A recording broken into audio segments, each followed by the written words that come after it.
ears know what Monday feels like, right? A little extra ice on the knees, a little extra cryotherapy, maybe if you want to dip yourself in the tank. Have you ever done that before? Trip to the sun. Never done that before. 151 degrees. I did a polar plunge once. I'm like, it's going to be enough for me. But well, I keep apparently hearing it doesn't. Good for it's not. It doesn't feel as cold as you think it would from people that have done it. Like you don't just walk out in front of it. Like going. Like I just shivering. feel anything that's got a negative next to it, I'm going to feel pain. Just lots of pain. But it's the days after, a couple days after you've done some pretty hardcore running, biking, maybe playing baseball. So let's get into this here with Dr. Jeff Johnson, who is from Ozark Orthopedics, or he's an orthopedic surgeon specializing in the hand and upper extremities. Dr. Johnson, we appreciate you coming on Halftime today. How are you? I'm doing great today, guys. Thanks a lot for having me on. You got it. I want to tell you, my father, who is 73 years old, is, as we speak, pitching real baseball at a 73 and over tournament in Phoenix, Arizona. It's a weird number to set the age That's at. awesome. Isn't it, though? He's been pitching. I mean, he's been pitching since he was in college, and I remember going to watch him pitch in over 30 games, over 40, and all that kind of stuff, and let's just say, a slider at age 73 is different than a slider even at age 43, but it blows my mind that he's still able to keep his body together to kind of still do what he does, because at that age, it's like you'd figure the shoulder, the arm, the elbow, everything that goes into it would deal with a ton of pain. So, and he had injuries previously in his career. These things always, come up and end up nagging you as you get older and older, especially, and we talked about the shoulder last week, the shoulder and the elbow for me, those are the two that I always get a little nervous about if you're just talking about, older pitchers. Yeah, you're good. It's amazing that your dad is still getting it across the plate at 73, and I think that there's, here in Northwest Arkansas, we've got adult leagues that keep me in business, and guys have the same timelines for themselves that they want to get back out there and play. We've got a tournament in 2 weeks and wherever, and I got to be ready for it. Sometimes that's realistic, and sometimes it's not. But guys just keep on tossing the ball as long as they can. Kudos to your dad. Yeah, no kidding. I mean, he takes gelatin. I guess maybe that helps a little bit. But when you're talking about people that deal with an injury, and who was it recently? Was it Jalen Williams, I think, that Musk said re-aggravated an old injury, an old ankle injury, and was still trying to get over it.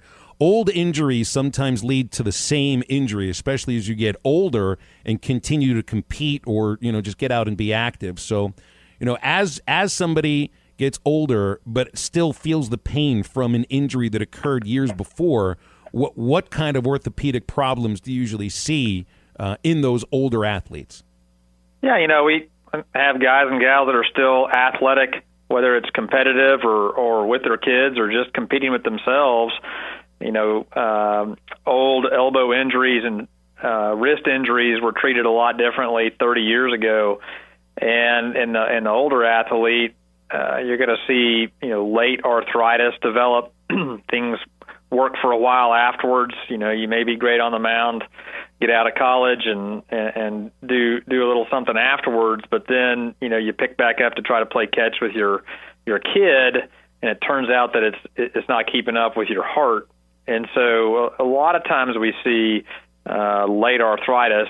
That's sort of something that your dad may deal with more. Nagging ligamentous injuries. That's the other thing we see at the elbow. I do a lot of elbow. I'm from here. I trained in Philadelphia the year that they broke the curse and won the series, and came back here and do mainly hand, wrist, and elbow. But old ligamentous injuries about the elbow are something I see in a lot of folks that don't just get on the mound or try to throw it across the infield with their kid, but now they're playing church league softball, they're riding mountain bikes around here, they're just trying to live life, and it may not be something that's arthritic yet, but it still gives them a lot of trouble, and that's certainly something that in some cases we're able to fix or reconstruct. Doctor, I'm still relatively a young guy, and by that I mean I'm under the age of 30 by a few for for a few more years. But he's got a 45-year-old soul, though. I do. I'm old at heart in a 27-year-old body. But what are some things that I can start doing now to help prevent some of those injuries in my later life? I tell folks all the time that as you get older, you don't want to pick up 2 balls and go to the first tee box. And so warming up is probably the most important thing you can do. And, the older athlete, you may notice that it takes a little bit while longer for you to get back to where, you're swinging the golf club by the 3rd hole where you'd like to be, and that's just because you're not warm yet. And so warming up is not only important to trying to get your performance out of your body at an older age, but it's also important in decreasing injury because we just don't move the same whenever we're stiff. And so spending some time physically warming up, especially now that the weather is cooling off, has been shown in study after study to decrease injury. And so I think that's probably the single best piece of advice for folks, this later in their lives, not at 27, but I'm 44. I spend more time warming up where my 12-year-old is ready to go, and I'm like, dude, Dad doesn't want to pull a hammy. Why don't you give me 5 minutes? So I think that's something that we should all take to heart as we get out and participate in athletic endeavors.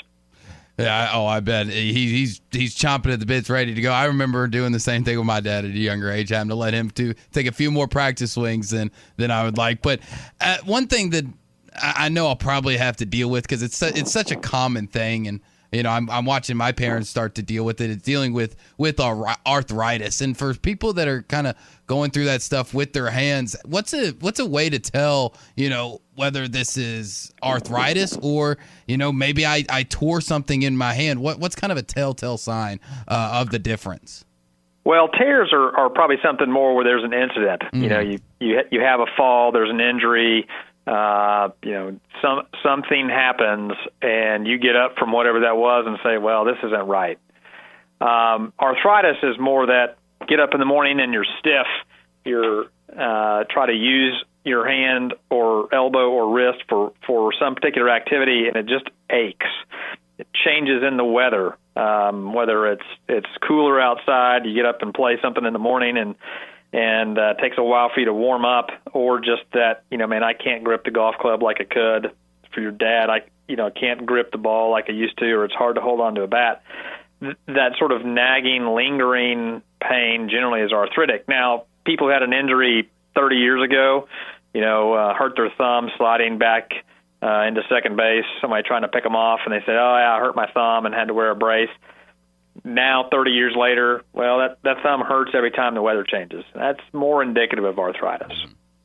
Old fractures also result in late arthritis oftentimes because as the joint was irregular, you have a honeymoon period where you think everything's okay, while all the while the surface of the cartilage is wearing down, sort of like the tread on your tires. If you drive with your front end out of alignment, after a while, the tires are going to wear more quickly. You have an old injury. I broke my elbow in college playing baseball, and now that thing is aching whenever it's going to rain. That is much more indicative of an arthritic type injury. Dr. Johnson, I want to finish on a thought on stuff that deals with the wrist and in the hand, and this isn't even necessarily anything that deals with athletes or athletics. There was such a prevalence of more carpal tunnel cases when everybody ended up on keyboards, 25, 30 years ago, and we all got computers and had them at the desk, and the next thing you know, you start hearing more about carpal tunnel syndrome. Now, with the prevalence of phones, I can imagine, I saw something on Twitter the other day about don't rest your phone on your pinky when you're holding it because that's going to put a certain strain and it's going to lead to problems. I'm imagining that there are more, I don't know if the injuries is the right word, but wear and tear might be the right thing because of the prevalence of the phone in our life. And I see you're right there on the front lines of this. Is this true? In older adults, it's interesting because, my parents are going to hunt and peck on their phone to try to get down to brass tacks. And I think the rest of us who live our lives, texting, use our thumbs to do so generally. And absolutely, both hand societies actually launched a program to follow a group of kids through their lives. They're just going to report injuries, and that started 8 or 9 years ago, and we're already seeing more complaints with thumb pain and wrist pain, probably because of just that static position of using your thumbs. And so while as of yet I can't tell you, hey, this is going to cause arthritis, when you're 60 instead of when you're 75, I certainly see lots of folks who come in with rather nebulous hand and wrist pain, and they may be 19, 20 years old, and I said, hey, which hand do you text with? Oh yeah, I hold it with my right hand. Well, that's the one that hurts. So, maybe change the way you hold your phone. So it certainly, as you put it, is something that permeates our lives, because you can't update Instagram without using your thumbs. And I think that's one of those things that if people take a break from that or notice, like, hey, my thumbs hurt, especially, they might want to be cognizant of how they're holding their phone. Probably not causing long-term damage, but if it keeps you from playing ball or being productive at work, that's something that certainly enters into my mind whenever a young person comes in with thumb pain. Last thing to hit on, and this goes with this same idea. Now, I'm a fidgety person. I am addicted to cracking my knuckles. Oh, I am too. And it's not just my knuckles, but it's elbows, shoulders, knees, toes. I can crack my ears, my lower lip. Let's not get into that necessarily, but I've counted this. I can do 50 cracks on both hands. That's 25 per hand, and I'll do that like 3 or 4 times a day. Yes, that's talent, and it's effort, and it's practice, right? Everybody always tells me, don't crack your knuckles, you're going to ruin your hands, you're going to get arthritis. Is this a thing? Am I leading myself into a path of pain and misery? Well, I'll tell you this. If you crack whatever and it hurts, don't do it. So, if it hurts, don't do it. That's probably the best advice I could give anybody. Okay. But my grandmother wouldn't want me to say this, but she was wrong. It doesn't cause arthritis to crack your knuckles. You're actually pressurizing your joint and driving nitrogen out of solution. This is some physics here, that causes this instantaneous bubble to form inside your joint, and that's what makes the popping sound for truly cracking your knuckles. So it's actually a pretty interesting little bit of physics that happens. But if it's painful, don't do it. If it's not painful and it doesn't annoy your coworkers, then I think you're good to go. All right, well, I won't crack my knuckles into the microphone. That's the way that I would upset my coworkers. Yeah.